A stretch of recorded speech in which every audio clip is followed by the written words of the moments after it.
Hello, everyone. Welcome. We're going to give it a minute to let all the participants join the room, and then we'll get started.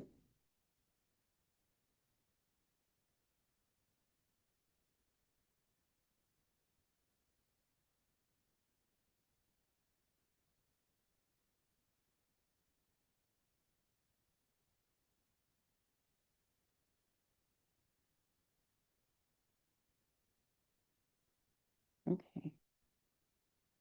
We give it a couple more seconds. Hello, everyone. Welcome to today's webinar. We're just allowing the participants to join the room, and we'll get started at around 2 o'clock. We did extend the time for today's session to 3:15 to allow for an extended Q&A. So we have an hour of content, and then we will go into the Q&A. Okay. It looks like it's stabling out, so we are going to go ahead and get started.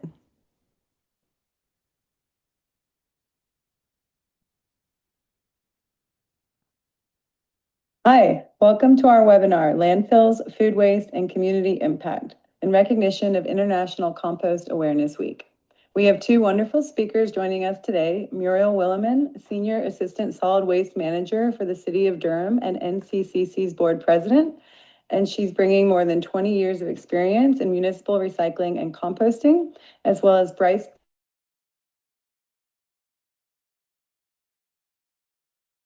I'm going to share briefly about the North Carolina Composting Council and International Compost Awareness Week, also known as ICAW. So since 2007, the North Carolina Composting Council has been an authorized affiliate organization of the U.S. Composting Council. The North Carolina Composting Council, also known as NCCC, promotes the programs and activities of the U.S. Composting Council, also known as the USCC, to advance compost manufacturing, utilization, and organics recycling. We believe that compost manufacturing and compost utilization are central to creating healthy soils, clean air, a stable climate, and to promote a regenerative society. NCCC's partnership with the USCC is again a member-based organization. So if you become a member of the USCC and you reside in North Carolina, then you would automatically also join the North Carolina Composting Council. And your membership enables the council to encourage and guide research, to promote best composting practices, to educate professionals and the public, to enhance product quality markets, and in return, members receive discounts to the annual conferences, webinars, and more. So the North Carolina Composting Council is a 501c3 member-based and volunteer-run organization dedicated to the development, expansion, and promotion of composting and compost use in all its forms. Our work is based on sound science, principles of sustainability, and economic viability. And the North Carolina Composting Council operates with a working board and active committees to achieve our mission. So in addition to the work of our board of directors and the executive director, we also have our education and outreach committee, our advocacy and access committee, our compost operations training course planning committee, and then regional chapters for the coastal and mountain regions of North Carolina. All right, so International Compost Awareness Week, ICAW, is the compost industry's largest and most comprehensive education initiative led by the Compost Research and Education Foundation, also known as CREF. CREF's mission is to raise public awareness about why composting, The ICAW mission is to raise public awareness about why composting our organic materials matters and how compost use leads to healthier soil. ICAW brings together advocates, educators, and communities to promote the many benefits of composting as a tool for effective resource management, soil health, and plant growth. ICAW is celebrated annually during the first full week of May each year. There's a different theme, which supports the United Nations Sustainable Development Goals. The 2026 ICAW theme is Compost, Feed the Soil That Feeds Us. Endurance Oye of Mowe, Ogun State, Nigeria, is the 2026 ICAW poster contest winner. Endurance's poster was selected from hundreds of entries from artists around the world because of its depth, storytelling, and powerful connection to this year's theme, compost, feed the soil that feeds us. Before we dive into the content for today's webinar, I'd like to just address some quick housekeeping tips. There will be a question and answer at the end of today's webinar session, so please be sure to add your questions to the Q&A box, which is different than the chat box. We will also address them at the end of the webinar. This webinar is also being recorded and will be uploaded onto NCCC's YouTube channel in the near future. And the settings should already be in place, but please make sure that your microphones stay muted and that your cameras remain off throughout today's presentations. So thank you all again for joining us today to celebrate ICAW and to recognize all that composting can do in our homes, community, and world. So without further ado, now I'll pass the screen over to Muriel Williman, and she will share part 1 about waste management and food waste reduction essentials. Thank you all. Thank you so much for that introduction, Kat. I just love the mission of this year's ICAW, Feed the Soil That Feeds Us. I've been teaching about waste reduction and composting for many, many years, and I always say, starve the landfill, feed the soil. So it's a natural add-on to say, feed the soil that feeds us. So I am going to start out with the question that I like to ask everybody when I go to talk about landfills. Where does your garbage go? It is astonishing to me that a lot of people do not know. They'll say, the dumpster outside. And it's like, well, where does it go beyond that? A lot of people don't even know where their local landfill is or where their garbage goes if it goes to a transfer station. So this is where our garbage goes here in the city of Durham, where I'm currently sitting. And I work for the city of Durham as well. But previous to that, I worked for Orange County.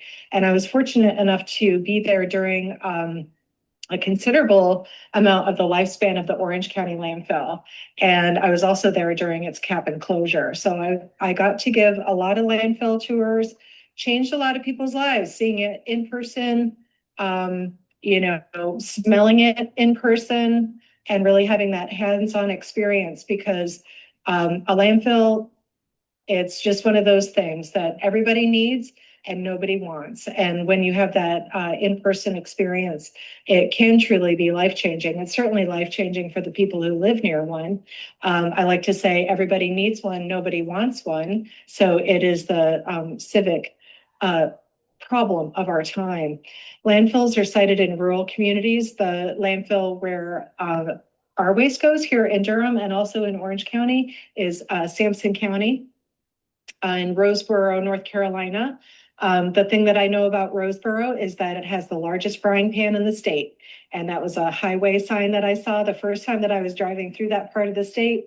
And now it's known for having the largest regional landfill in the state. And so that landfill, even though it's called the Sampson County landfill, it's actually owned by GFL. The county does not own it, but it is sited there in Roseboro.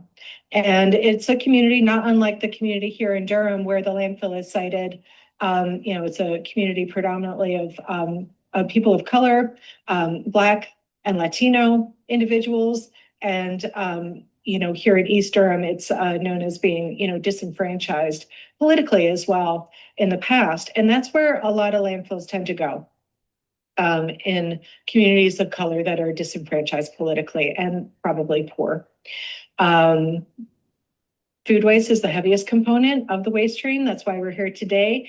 It's also the most reactive. It brings conditions for anaerobic decomposition, which produces methane. It's loaded with moisture, so it creates leachate. When organics break down anaerobically in a landfill, they create a lot of odor. Methane is odorless, but it travels with a lot of stinky gases. So methane has to be managed. When organics break down in a landfill, it causes subsidence where the surface of the landfill actually collapses and opens up and exposes all that waste to the environment again, causing massive odor events, and they need to be managed. That's the big thing. And so organics in a landfill are really the most volatile of the components of an MSW landfill. So a lot of people think like, landfills contaminate groundwater. And that is one of the reasons why in the 1970s and early 80s, when the EPA was first formed, they created laws like the Clean Air Act and the Clean Water Act.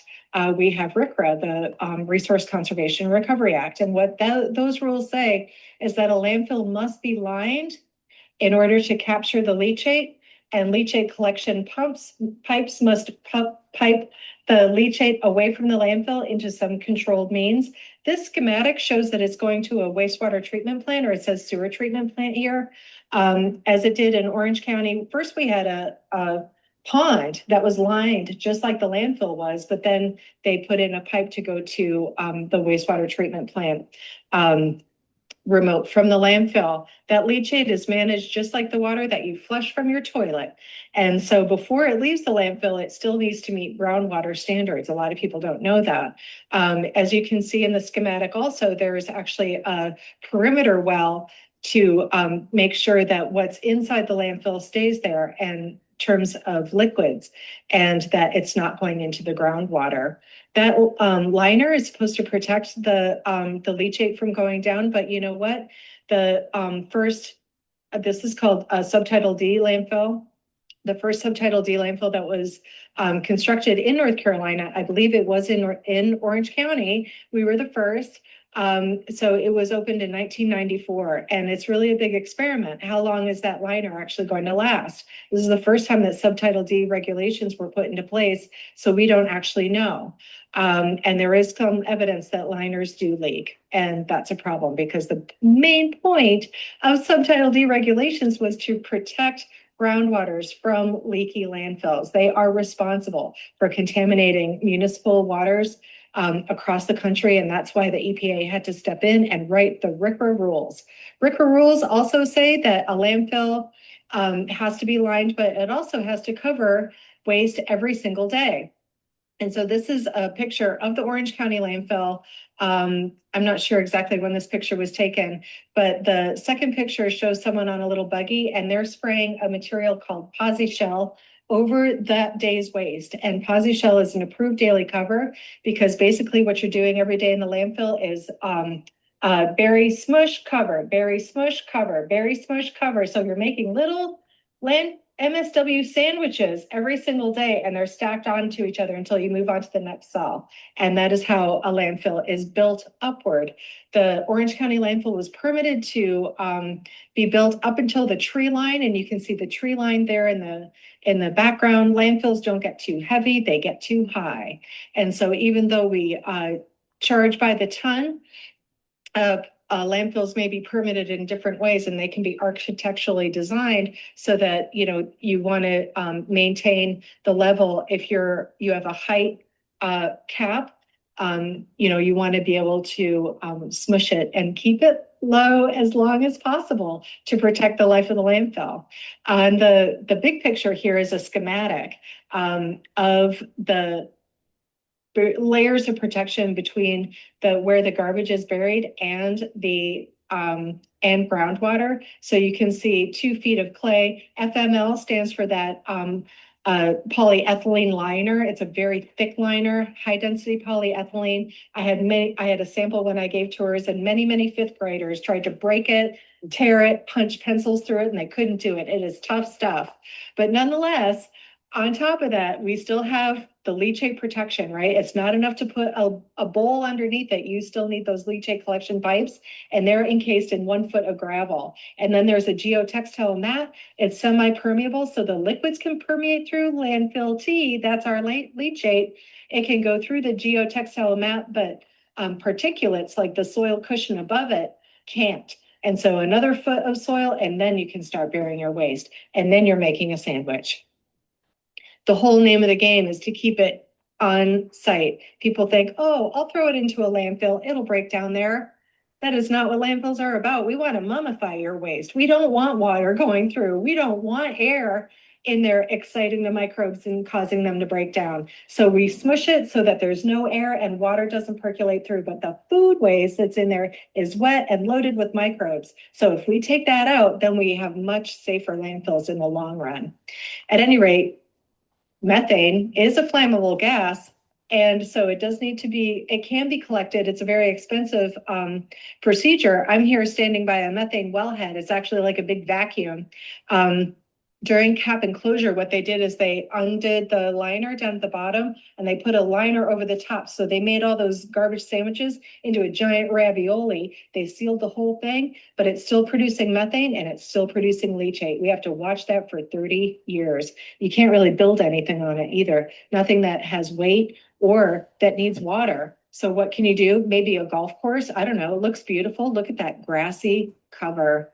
Looks like Ireland, only with methane wellheads. Okay, so methane, it is odorless, colorless, and flammable. What a lovely combination. Don't you want that floating around your house? Not really. That's why we have to control it.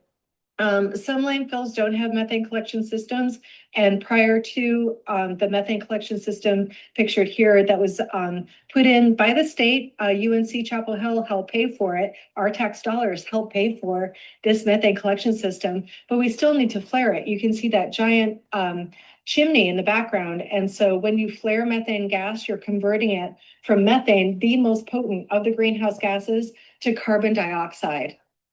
Still a greenhouse gas, but less bad. Landfills are the #1 producer of methane in the US, and that's because of food waste, largely. There's other things too, textiles and stuff, but it's mostly food waste that's causing this methane. It can be converted into electricity. So here in Durham, we capture the methane from the old closed landfill, and it generates enough electricity for about 5,000 homes every year. It's not nothing.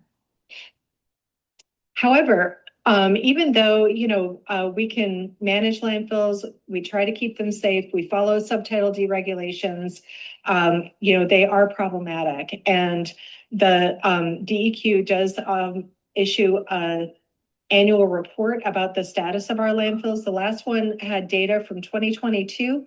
And what they're saying back then was that we had 25 years of landfill capacity. Something pretty major happened since 2022, and that was Hurricane Helene. And so that brought a lot of waste to the regional landfills in the western part of the state. Prior to that, of course, on the East Coast, we had Hurricane Florence, which brought a lot of waste material to the landfills in the East Coast. So already we're 3 years down the line. They've already changed that number from 25 years to 20.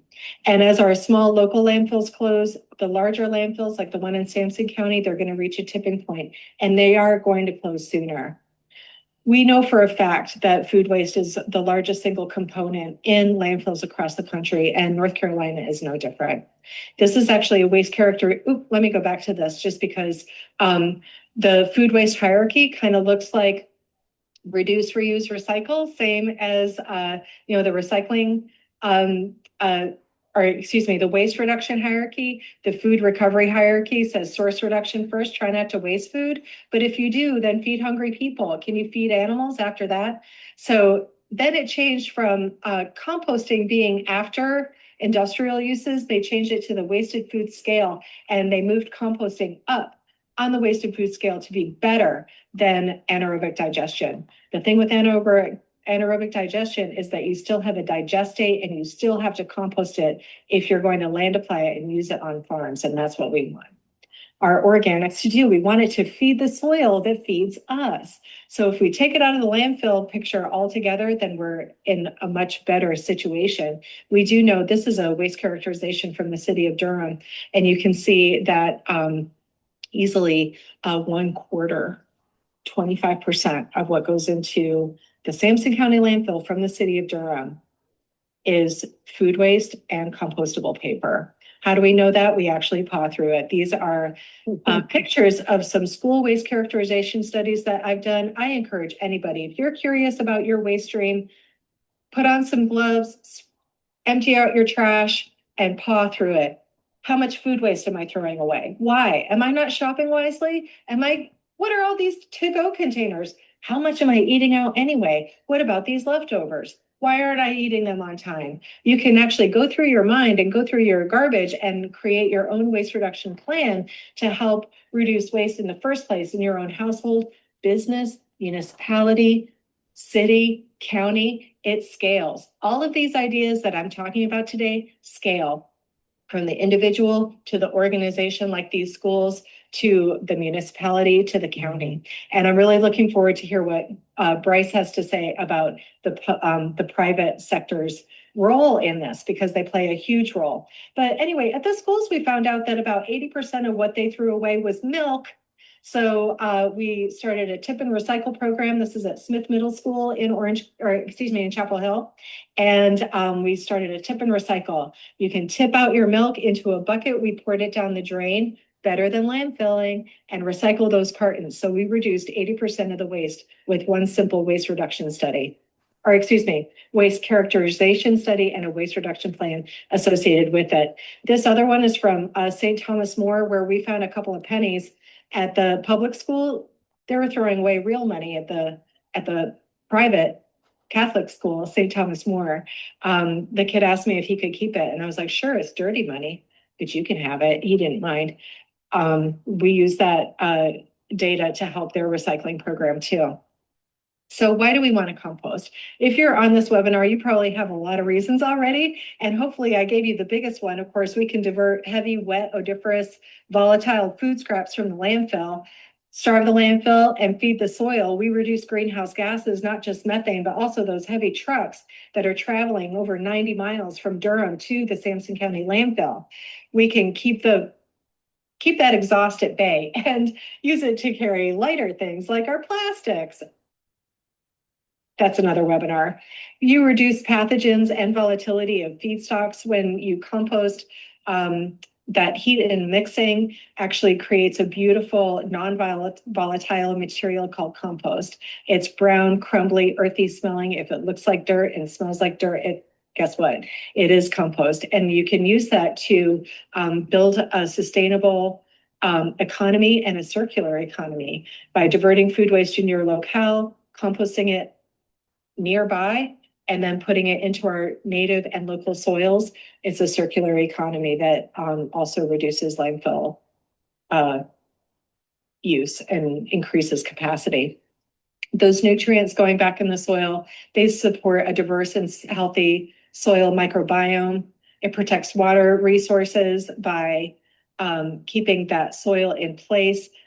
Compost added to soil, whether you have a sandy soil or a clay soil. Here in North Carolina, we have both. It helps no matter what to reduce erosion and keep soil in place.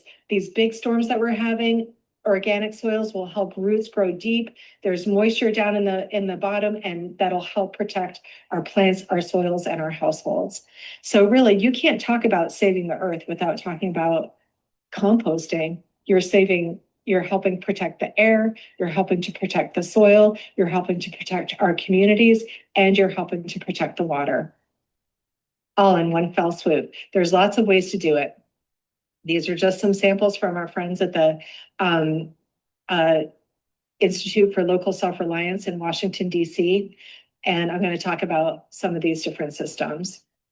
So what is composting? There's 4 basic ingredients: carbon, nitrogen, water, air. People want to complicate it. That's it. It's like baking a cake. You mix the ingredients in proper proportion and let it cook, and you end up with beautiful chocolatey brown compost that you can use in your soils. So you want a good carbon to nitrogen ratio. Moisture content is very important. Aeration, we want it aerobic, not anaerobic. That's a landfill. That's anaerobic digestion. When we're talking about compost, it does not produce methane. It produces carbon dioxide, less bad, but also that carbon is being sequestered in the soil. All of these other things, time, of course, porosity, and density, pH and acidity can also impact the kind of compost that you're making and the speed. The elements that we want to avoid is the things that we want everywhere, not just in compost in our lives and landfills: odors, pests, excessive leachate. Nobody wants that. So how do we handle it? A lot of the literature says 30-to-1 carbon to nitrogen. The first time I saw that, I'm a backyard composter, right? I'm like, 30 bags of leaves and 1 bag of food scraps? That doesn't make any sense at all. Of course it doesn't. I mean, we're carbon-based life forms, but we're also loaded with nitrogen, water. That's what makes up our bodies. And it's the same thing with the food waste that we throw away. It might be 20-to-1 carbon and nitrogen. Dry brown leaves is 50-to-1. If you want to do the math, good for you. That's not my bag. I like to say 50-50, 40-60 by volume, but you want it wet, wet, wet. And that's the most important. The carbon is, or excuse me, the nitrogen is the fuel that burns the carbon and makes a heat that produces heat that supports thermophilic bacteria. Heat loving, that's what thermophilic means. Nitrogen is also the nutrient source for that thermophilic bacteria. So you can create a digester when you compost by adding that nitrogen, keep on feeding it and keeping the thermophilic bacteria. This thermometer is from my backyard compost and it's getting hot. It's over 130 degrees. Not everybody can do that, but we certainly want that. For our industrial compost, it's the process to further reduce pathogens. It kills bacteria that we don't want. We're talking salmonella, we're talking E. coli, we're talking reed seeds. We don't want any of that. And this high temperature for extended periods kills it. That's why you want to buy a Class A compost if you're getting it from industrial source. And I'm going to talk about that later. 70% saturation. If it's too dry, the microbes will die. Simple enough. Mummification. That's what they do in the landfill. We're not doing that. We're composting. If it's too soupy, then of course you're going to not have enough oxygen. So ways that you can help provide oxygen is through mixing, but also you want different size of materials, different particle size. So wood chips, brown leaves, it's the structure. I like to say that carbon is like the fiber in the diet. It creates structure and porosity. Nitrogen is the fuel, carbon is the structure, and inside that you have heat that breaks down these chemicals into their primary chemical components, and it happens to look like dirt. So odors, oh my, we don't want that. So if you fix problems when they're small, your compost will tell you what it needs. If it's too stinky, you need to add more carbon. If it's too wet, you need to add more carbon. And you also want a cap, whether you're talking about a backyard compost or a municipal compost. If you cover it with a carbon layer, then that's going to prevent flies from landing on top and breeding. So adequate aeration will also ensure that those microbes are thriving. And it kind of goes through a series of different sort of pioneer species that originally breaks down the material. And then there's a different variety of soil bacteria that exists in finished compost. And that's the kind that you want to put in your gardens. You don't want the pioneering species that are breaking through carbon cells, breaking those cells, carbon molecules apart. You want it to be cool to the touch and smell like earth. But that hot process is absolutely important to keep down vectors like flies and reduce pathogens like bacteria. So yard waste is our biggest component of carbon. In North Carolina, I mean, we're like semi-tropical. So I'm constantly cutting things back and putting aside that organic matter to keep in my compost. But a lot of people just put it out to the curb, and it goes to our type 1 composting facility that we've got here at the city of Durham. Most municipalities have some form or fashion of yard waste composting, mulching, collection, because yard waste was banned from landfills back in 1994. Does that year sound familiar? That's when Subtitle D landfills first opened. And we knew back then, like 28 other states in the country, that adding organic waste in the form of yard waste to our landfills, methane, leachate, no, thank you. You have to work to mix it together. Let's keep it separate, and we can mulch it and compost it instead and put it back in our soils. Good move, North Carolina. And it also makes it an opportunity for composters, because in other states, they have trouble finding enough carbon. We don't have that problem here. We have it in abundance. And this is the first type of permitted composting facilities. There are 4 permit types in the state of North Carolina. Type 1 is for yard waste only.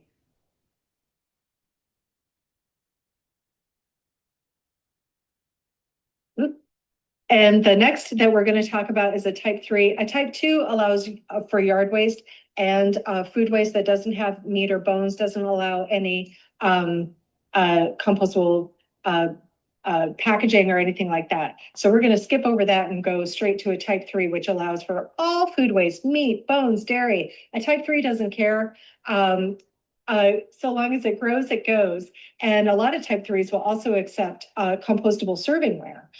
Here in the city of Durham, we do not accept any compostable servingware. I'm going to talk about contamination issues in just a minute. But the type 3 composters, one of the largest in our state is Brooks Contractors. And they have this beautiful video on their website that shows their facility. It's only 30 seconds long, but this is the, I think it's the second largest outdoor type 3 facility in the state of North Carolina. The Brooks Contractors facility composts 1/3 of all of the food waste that is composted in the state of North Carolina goes to this facility. In Durham, we're lucky that we have our own facility and we can have our own small residential food waste program. But in other municipalities, they may need to rely on other facilities. The problem with that is that there aren't very many, and I'm going to talk about that in just a moment.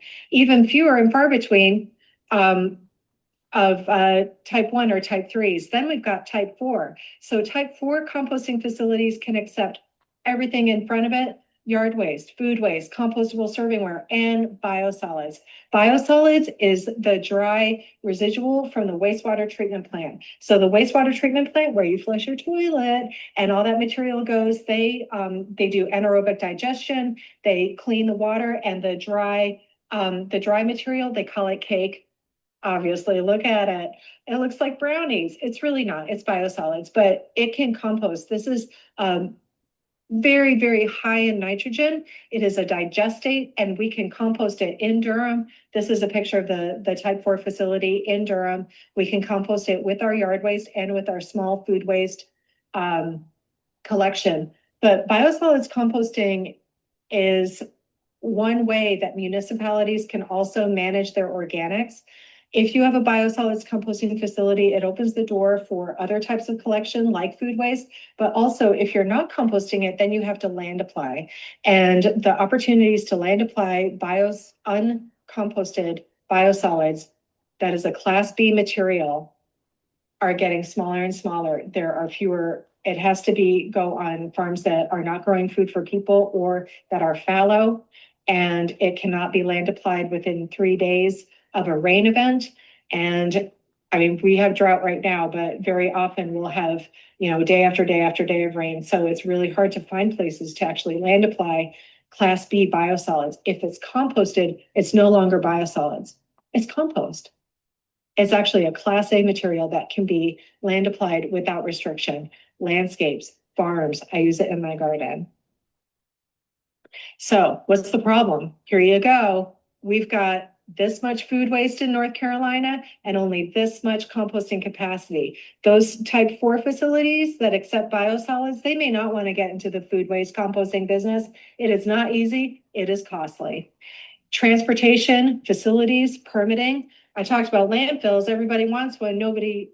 Everybody needs one. Sorry, nobody wants one. It's the same thing with composting facilities. There's a lot of idea out there that it's going to be smelly. It's going to cause, bring in, vectors like rodents and flies, but a properly managed, permitted facility should manage all of those. But we still have NIMBY, not in my backyard. Everybody wants compost collection, but nobody wants a composting facility. It ain't going to work that way. We have to find solutions. Where are we going to bring that material? So NIM2, not in my term of office. If you want to commit political suicide, go ahead and propose a landfill or in your community. What's an opportunity? Composting instead. Banana, build absolutely nothing anywhere near anybody. Nobody wants these facilities, but we all need them. How are we going to manage when our landfills are closing in 20 years or less?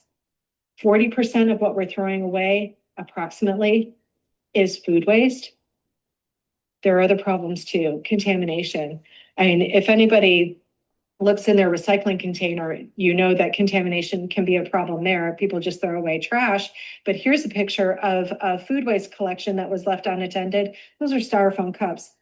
people, that's not going to compost. How do you communicate? How can you communicate to people to get them to care that we only want what grows to go into our composting facilities? Residential curbside collection, they're very popular. People like it because of the convenient, well, the idea, I should say, is very popular, but there's no full-scale municipal curbside collection of food waste in North Carolina. The city of Durham has a small pilot, 400 and, well, close to 500 homes that they're collecting. And I did an analysis recently. It costs $2.05 to stop at every house to pick up that cart. So it is not without a cost, and that doesn't even count all of the other ancillary costs like paying our contractor that runs the composting facility. It is offset by landfills, but still you've got a truck going down the road with a person in it, and we still have to pay for its processing. So that $2.05 does not count all those externalities. It's simply a collection cost, but it does give you an idea of how costly it is to stop and pick up maybe 5 pounds of composting at every house. So we have other opportunities that I'm going to talk about later. So obviously the budgetary issues, the containers, the collection equipment, routing, how are we going to collect, especially if the people that want to compost are spread out through the city? That doesn't make sense as in a routing. It's not efficient, I should say.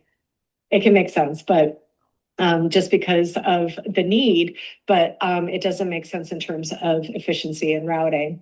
And so you want to keep your end user happy. We really need to communicate, what goes into a composting facility so that they're not getting garbage. They don't have the time, the capacity to sort it out. And so we want to keep it clean going in. And there's a number of ways of doing that. More cheaper, or I should say less expensive option is food waste drop-offs. We've got 3 drop-offs here in the city of Durham. These are other pictures from Carborough in Orange County, Wake County, Town of Cary. Many of our local municipalities here in the Triangle have food waste drop-offs, and we even have a map on the North Carolina Composting Council website of where food waste drop-offs are, because people ask, where can I take my food waste? Well, you saw the capacity and the amount. We need to grow the capacity. We need to have more facilities in North Carolina. So don't be a NIMBY when it comes to composting. I already mentioned contamination. Those little decal stickers, they're the bane of every composter's existence. It goes on every vegetable. And guess what? We want those peels to be composted. It's hard to tell the difference between compostable servingware and not. You may or may not have the sorting capabilities. I know that we don't at our composting facility. Amy Brooks' facility, you saw how large it was. They spend millions of dollars on equipment to sort out trash, stickers, other things that don't go in the compost to make those beautiful, beautiful windrows of gorgeous Class A compost. When you buy compost, the last thing that you want to see in it is a shriveled sticker. So if you're composting, please remove your stickers. Compostable plastics are another conundrum. It makes collection programs easier because people don't have to think about it. It's like, oh, it's all compostable. It can all go in. But what about those plastic forks? Are they really compostable? What about that produce bag? Is it compostable? It looks just like the one that says it's compostable, that green, thin film. It's hard to tell the difference sometimes. And when you do buy compostable servingware, it can actually be more expensive. It must be certified. You have to look for this certified sticker, and even with that certified seal, I should say, it's not a sticker. It's a seal on compostable servingware, but even that can be confusing. Down in the bottom, I don't know if you can see, it says earth-friendly cutlery made from corn, 73% less plastic than conventional cutlery. So that means that 23% of those forks are actually plastic. That's not helpful. That's not compostable, but it's green. I took this picture at a special event that I was helping with, and we had to have people stand there and sort out the forks. But if you have all 100% compostable servingware, like the picture next to it, then it can be so easy. It's so beautiful, and it composts beautifully at a facility. It is not going to compost in your backyard, probably. Not everybody has 130 degrees like I do in my hot compost pile. And unfortunately, it does invite other contamination. When people see what looks like a plastic bag, even if it's compostable, they may go ahead and throw theirs in there too. So the communication is really important. I love this poster up at the top. I guess your top right, food and food related paper only. That is the minimus. And then you've got the maximus over there next to it. Food and compostables. It's got a picture of just about every fruit, fish, and vegetable and protein and grain that you can imagine pictorially represented there, and then what not to put in. It's a lot to take in. And honestly, people don't read that decal up at the top, organics only. It's really hard to read all of that writing. Not acceptable. The list is longer than what you put in. So the communication can not only be difficult, it can sometimes just not be effective. And that's one of the reasons why it's hard for municipalities to get into the composting game, because this is a problem. So we need to educate ourselves. One of the best way to do that is compost at home. If you do have a backyard, you can compost. It's by far the most cost-effective way for municipalities to divert their food waste is to have you do it at home. So they will sell their compost bins at cost. For example, Wake County is selling their bins only $50 each. If you go to Lowe's and Home Depot, they're probably going to be more. I like these Darth Vader containers because the decomposers can come up from the bottom. This is a sign that is at the composting demonstration site that I teach composting classes here in Durham. And those 4 basic ingredients again: carbon, nitrogen, water, air, nothing else. It's very simple. Mix it together, water it down, let it cook. You can't stop it. Here in North Carolina, everything wants to rot. If you set it up, it will do it on its own. So this is a picture of my home composter at home. Those hydrangeas are very happy with getting their roots into my compost. But again, I have that carbon caps to keep off flies. I mix in the balance. You saw the temperature.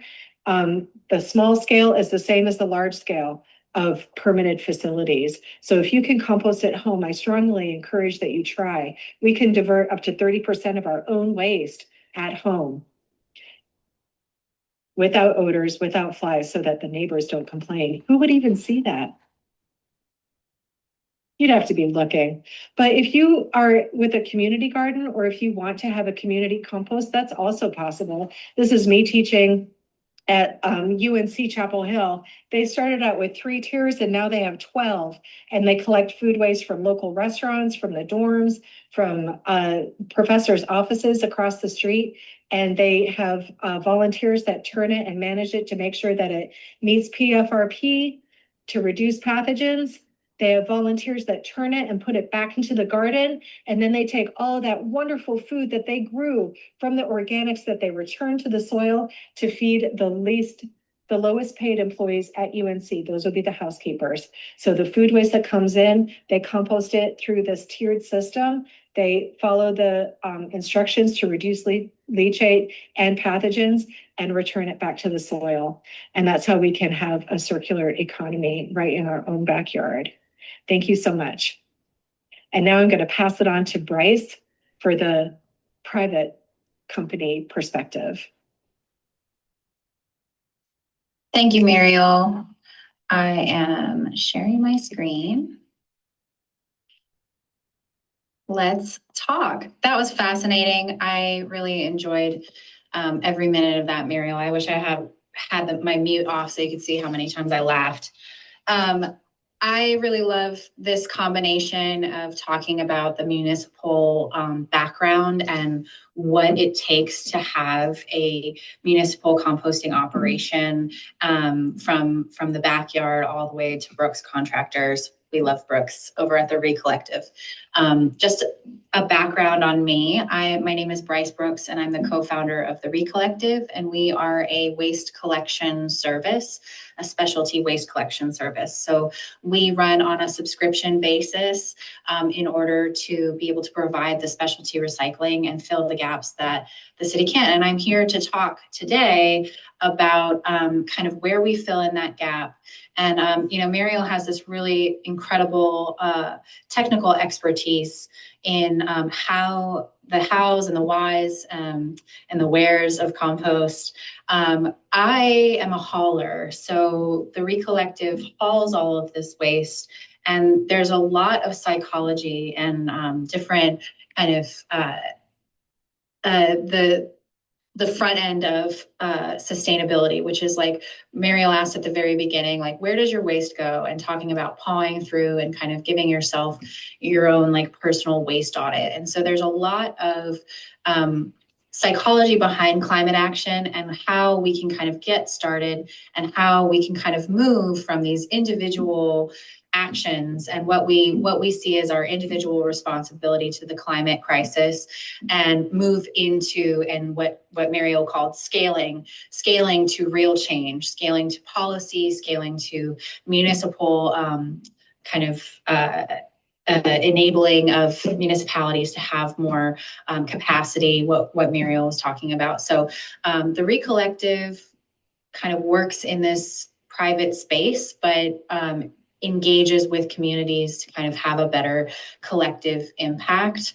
And one of the things that I think is really important to just kind of note is that, we are a hauler, and I'll talk about what all of the things that we take, but compost is actually one of the most tangible ways that we can participate in climate action in our daily lives. And so I'm excited to talk to you guys about this. So just kind of starting from this place of the psychology of sustainability and where people start and the shift that they need to make to kind of get into composting and recycling more. I center a lot of my research comes from the Center for, it's the Center for Exceeding Philanthropy, CEP. So there's a lot of like the words behind sustainability and how we think about this. There is kind of a background in all of our minds of like people, I think in the state of the world today, we hear this not just with sustainability, but with a lot of other issues in the world. Your individual actions don't matter. Why bother, honestly, if one person can't make a difference kind of thing. But then on the other hand, we have this other, kind of mantra that happens where people are like, you have to skip your straw and you have to recycle and you alone are responsible for fixing the climate crisis. And I think both of these things are really incomplete. We can change our lives and we can change and create climate action in the space between individual action and collective systems. So Muriel talked about the stakes. I don't want to beat a dead horse. We have thousands, hundreds of thousands of pounds leaving the triangle every day to poor communities of color. These long distances are creating more emissions. We're putting environmental burdens on communities that are not generating that much, waste. I often say that, it's growing up or you learn to kind of reuse your yogurt container as a Tupperware for a long time. Some of the poorest communities are the ones that are the least wasteful because they can't afford to waste. But the average American wastes 5 pounds a day. So we are just kind of in this place where we need to do something. And again, Muriel kind of went through this process of how organics really makes a difference. When organics go to a landfill, they have a net negative effect. When they get composted, the net positive is incredible and it closes this natural loop. So we want to provide access to composting as much as possible. And where municipal services end, that's where community solutions and private solutions begin. The ReCollective can help cities that are struggling to offer universal compost access. We can offer flexible recycling because we are not bound by, municipal funding. And so basing our private process on having a subscription that allows us to have a little bit more flexibility. We can also center things on reuse and prioritizing reuse so that we are helping other organizations prevent plastic and other waste from happening in the first place. So Muriel talked about in the hierarchy of food waste, reducing as much as possible, but then finding people who need to eat before going ahead and wasting that. So the ReCollective has is a bit more nimble in creating community scale infrastructure.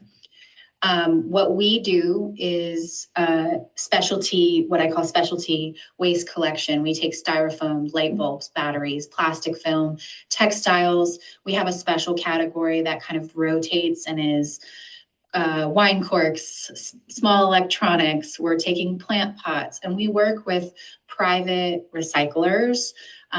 Yes, but also community organizations, businesses, artists, and teachers to divert all of that waste. And so in 2025, we were able to divert over 100,000 pounds from 1,000 households served. We're now, this is actually inaccurate from the last time I made this slide, we're now diverting about 15,000 pounds of material every single month. And 48% of that is compostables, is organics. So it's a huge piece of the puzzle, to say the very least. In the ReCollective's history, we got started with just hard to recycle materials. And what we heard from so many people and so many members in the community was that I would love to recycle all of this stuff, but I would also love to recycle my organics with you. And so we added One Stop, the compost add-on, to our recycling service, because so many people said, I would love to have all of my waste, all of my specialty waste picked up all at once. Then we realized that this was one service that was, convenient, but also financially prohibitive. And we wanted to offer an open access to composting. So we added the community compost aspect of it, working with Towards Zero Waste to provide community compost drop-offs. We also have a mailback service, which we, wanted to kind of open and broaden our areas. But the compost aspect of it really is the heart of how, Muriel said it's the heaviest. It is heaviest by volume of what we take, and that is definitely reflected in what we collect. So again, 48%, that's nothing to sneeze at. That's immediate climate action. That completely, is one of those actions where individual behavior is just, it's immediately measurable. It's immediately tangible. And we're really excited about that. A quarter of being reused and reimagined is also incredible. And we're very proud of these numbers. This is from our 2025 waste audit. The ReCollective has 3 points of service where we offer community compost. We have a special community compost drop-off that is through the farmers market. And so we consider it a part of community compost, but it's also kind of its own thing because it happens weekly, and it's kind of a pop-up of community compost because the drop-off isn't there all week long. And then One Stop, which is the add-on to our recycling pickup service. So with that, we were able to divert 54,000 pounds in 2025. We take our compost to Brooks. Amy Brooks, the Brooks Contractors, is an incredible partner to work with, and we're glad to be able to divert this much waste. So the first service that we offer is community compost. It's neighborhood-based composting, and I think one of the really incredible parts of that is it's shared sites and accessible entry points, and it's just a lower cost way to get involved. But really the incredible part is that it shifts the mindset of like, this is my own personal burden, I have to do it, only I can do it, to this is something we get to all do together. And that, I think, changes that private responsibility into like a shared stewardship of our community. So we have people who it's 5 houses on a street, and a new house joins every once in a while. They see what's going on. We have churches that have a bin, and it's this black bin here. This is our compost driver, Carrie, who is getting this. This is our first site set up. So it's obviously in someone's driveway in a personal neighborhood, and the buckets are there for people to get. And then they bring their bucket to the black can and dump it, and it gets swapped out. The cart gets swapped out, and everyone else is responsible for each of their own purple buckets. So community compost is a really great way to start. I always say that compost is like the gateway drug of waste diversion, because it's just so simple and easy, and just a really easy way to see a difference being made. The farmers market we added as the first community compost, and we were kind of trying to figure out a way to get people to be a part of the composting program. And we realized that picking up at your house is really convenient, and but it, again, I think I said this earlier, it's cost prohibitive. So bringing your food scraps to the farmers market was kind of a no-brainer. We offered 50 free slots through a lottery, and we were able to provide free composting for 50 people. And then the subscription cost for people who were paying to drop off was incredibly low also, because so many people were able to join. I think having it at the farmers market is really a no-brainer, because food and soil go together. And, you know, all of these farmers are selling the most beautiful produce that we could imagine. And we want to have that connection in the front of people's minds. It's visible, it's social, and it just reinforces that connection. I think it just makes composting feel normal. And, you know, it's one of my favorite joys to see people with their purple buckets at the farmers market. The last is our one-stop home collection. It's one bin system. You get your bin swapped out. This is one of my favorite pictures, because it just shows how comprehensive we can be when we have these systems in place. We have someone recycling their styrofoam with us on top of getting their compost picked up. So I just really love this whole service that we have with One Stop. The reason why we want to have multiple options in place is because everyone is facing different barriers of time. I can say personally that in a new phase of motherhood, or in the phase of caring for elderly parents, my seasons of life have directly affected my waste. I've been able to recycle when I was a dual income, no kids household, and that changed. And my physical ability, my housing, my financial situation all affected how I was able to manage my waste. And that's not even considering physical, like geographic conversations, how people are getting to the farmers market downtown, et cetera. So by offering like multiple compostable pathways, we're ensuring that sustainability is for everyone, and not just people with extra time and money. So kind of zooming out again and thinking about personal responsibility, individual action. This may be common knowledge, but I found this fascinating when I figured this out. But the concept of the personal carbon footprint, we always talk about, what's your carbon footprint? That was popularized by BP, as in the petroleum company, British Petroleum. And it's genius, frankly, that they would do this. And it shifts attention away from corporate responsibility and says, if you don't recycle, if you don't compost, climate change is going to be a problem. And I think that is, again, it's brilliant marketing from BP, but it really ignores the real power that corporations have. On the other side of that, if we're rejecting our individual actions and the effect that those have entirely, we're also ignoring the power that we have. So the bigger truth is that corporations drive large-scale systems, but public behavior shapes those systems. It shapes our markets, it shapes policy, and it shapes social norms. So, 15 years ago, it would not have been a big deal to ask for a straw, and the straw conversation changed a lot about how people think, and that changed markets. People were not selling straws to restaurants. Cisco didn't. There is a drop. That happens. So change flows in both directions. It's not just largely completely driven by corporations. We have this trap of rugged individualism in America. I think we're taught you're all on your own, your actions are isolated, and your impact is small. But sustainability doesn't work like that.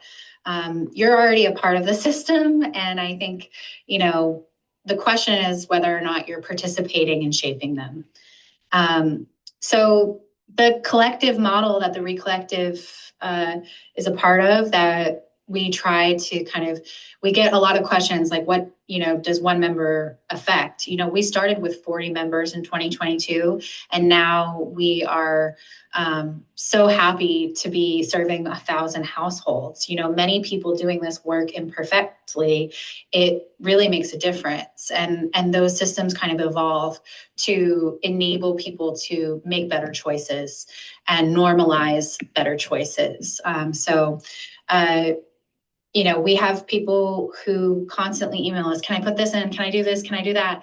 And that's what we love to see. Muriel talked about the problem of contamination and compliance. Compliance is a really easy thing to kind of gain when people have a financial and time investment in something. So it's very easy to continue this conversation with folks to kind of get them on board with doing the right thing once they're already in. I call it the straw in the door, because it's like the psychology behind someone, quitting a straw makes them think, okay, I'm already doing this. I want to keep doing this. How do I do better?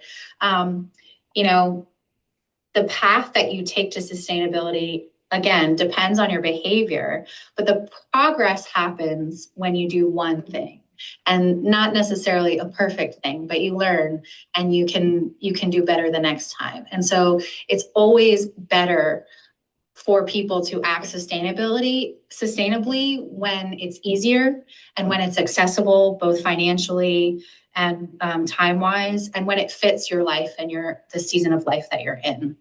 I think composting is, like I said, the entry point, the gateway to better waste diversion. It's so powerful. It's so habit-based. Lots of people talk about, isn't that really stinky and gross? And it's like the mindset and shift that you have to make, because that food is going in your trash, in your kitchen trash, and you somehow can ignore and kind of think, it's not there when it's in the trash can. But you having to kind of look at it and see your waste, it really makes you start to think differently. It makes you start to make different choices.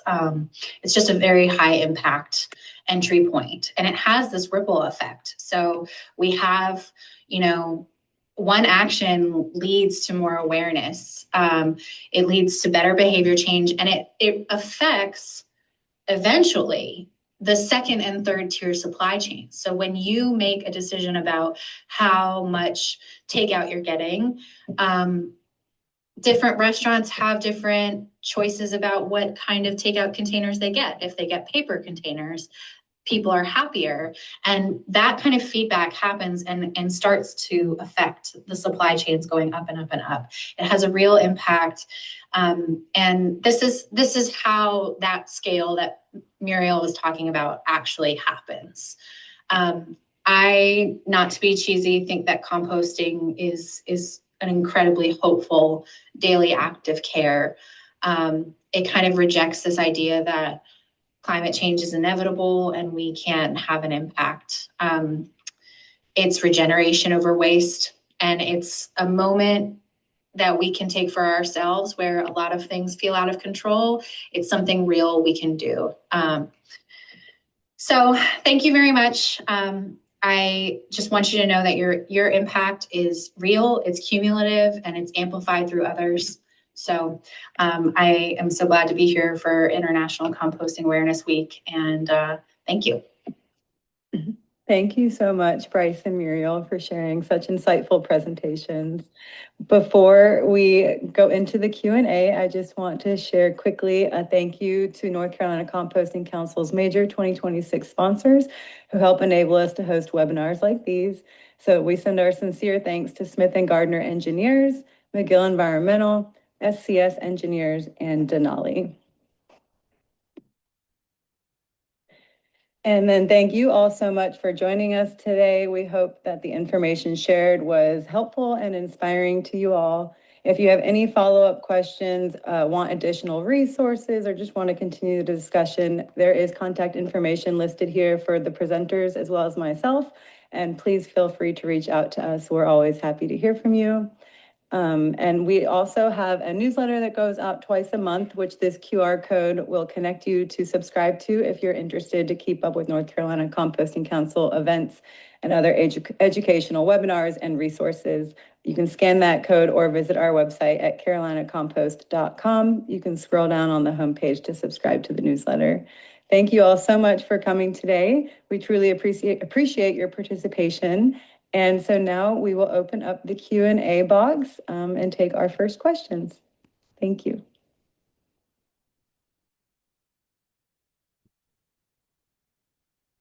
Okay. We are back. Well, it's great to be with you all. I'm going to take one of the registration questions for our first one, and it is from Amy Bartucci. She asks, are haulers required by law to be transparent with the end locations of where material is tipped? I'll answer that one, or at least I'll start. Hi, Amy, by the way. So the answer is no. They're not required by law. However, they might be required by contract to be transparent. I know that in Durham, we contract with Atlas Organics to manage the composting at both the type 1 and the type 4 facility, and they need to be transparent about where their material goes, whether they sell it or if it is going for land application in some other way. They need to disclose that to us, and that's in our contract. But legally, I don't think that anyone needs to disclose necessarily, although there are laws related to false advertising. There's also laws related to labeling. So if it's falsely labeled as compostable or something like that, that can be regulated through the FTC. So there are some rules, but as far as haulers being required in North Carolina, they are not. Bryce, you want to add to that? Just as a hauler, I would say that one of the big misconceptions is that as a private hauler, if you give it to us, we do something, we divert it from the landfill. If you give us the things we ask for, we are able to manage that waste and haul it to the correct people. But oftentimes the things that we don't have, I'll say we're transparent about the things that matter to our advertising and what our consumers want to know and need to know. But there is always going to be a certain amount of contamination, what I would call contamination. And so if you're giving, for instance, the ReCollective is one private, there are some compost haulers that will take compostable plastics, and the ReCollective is very against compostable plastics, which is, again, like Muriel said in the talk, could be a whole other webinar.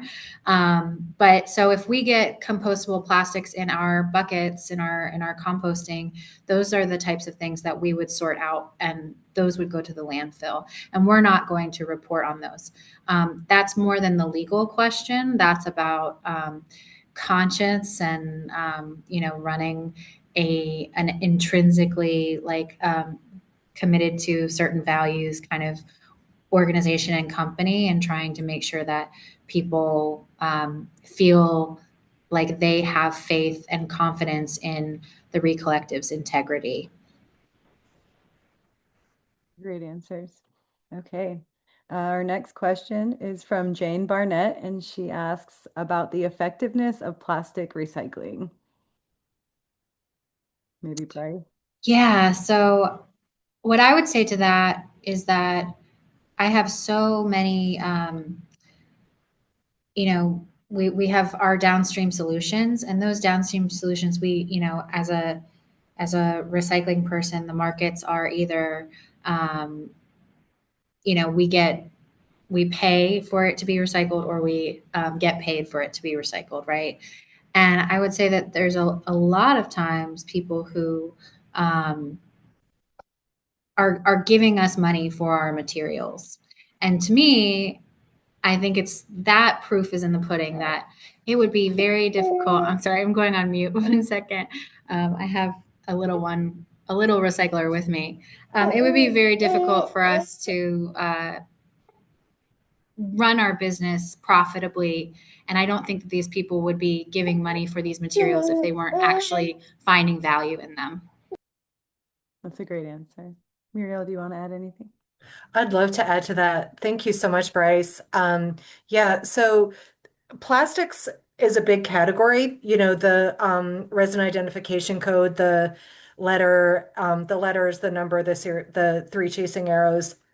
That's the resin identification code, and it's on just about everything. People see that three chasing arrow symbol and they think it's recyclable. It is not necessarily so.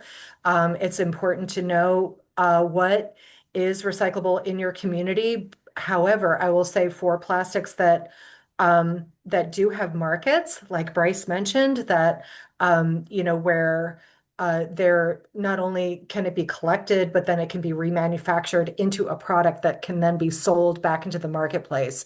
So those three chasing arrows indicate a circular economy. If you're not buying recycled, then you're not fully recycling. So one thing that I like to say, if people are doubtful about the efficacy of the recycling industry, particularly in North Carolina, there's the Recycling Business and Assistance Center, fondly known as RBAC, in North Carolina. They have a recycling directory, so you can type in a material that you're curious about, whether it's a specific plastic type or other recyclable commodity, and the map will populate with all of the recyclers in the state of North Carolina that will accept that material. So accepting is not always the same as recycling. That's the problem that Bryce was alluding to as well. She may have to take it because it was set out in her program. She's obliged to do so. However, then she has to separate the wheat from the chaff. And if it's not marketable, if she doesn't have a place where she knows that it will be accepted, then it's going to have to be thrown away. So, I always encourage people to know, what is, what's listed in your area as being accepted in terms of plastics. And when in doubt, throw it out, sadly. But there's lots of markets. The Southeast is a mecca for plastics recycling. We have lots of strong. Oh, repeat and look up the resource name. That's the Recycling Business Assistance Center. And it's the Recycling Markets Directory here in North Carolina. Thank you, Muriel. You're more than welcome. If you're taking comments Another on the passion. chat live, I appreciate that. I'm going to do a quick question from the Q&A. I think, Muriel, this will likely be for you. It's about composting specifically. Can used pine pellets, which is cat litter, be composted, or can it be used as mulch in the gardens? It's very specific. What an interesting question. So I would say the pine pellets, sure. I mean, they're pelletized. So, anything that's hard and got that like sort of moisture resistant layer, I would want to make sure that it's soaked. But honestly, if it grows, it can be composted. So I would say the pine pellets. However, if they've been mixed with cat manure, that's a different story. That can be some questionable stuff. As the nursing mother here, it's like the diseases and bacteria and things like that that can be carried in pet manures. You want to avoid that in anything that you might be growing, particularly if you're growing food. But if you want to try, I don't know why you would just want to compost pine pellets. You probably have other organics near you. I would never buy personally I would never buy organics to compost when there's an abundance of it being set out at the curb or, being offered by uh, local businesses. All garbage is local. And if you know what's being produced locally, it may be different at the coast. There might be an abundance of, fish related waste, it composts incredibly well, very different than here inland where we've got an abundance of deciduous trees and, things of that nature, more pine down at the coast. So it really depends on the material that is abundant for you. I'm going way off script. We do have other webinars more into the Yes, composting but methods too. yeah, the point is that in essence, pine pellets, sure, but I don't know why. Yeah, I would say if the real question is about pet waste, that is generally a no in your personal compost and in your commercial compost, because we don't want that getting into groundwater. And if there isn't wastewater treatment to kind of prevent those problematic hazards of pet waste getting into our soil, where we're getting into dangerous territory, I would say. Yeah.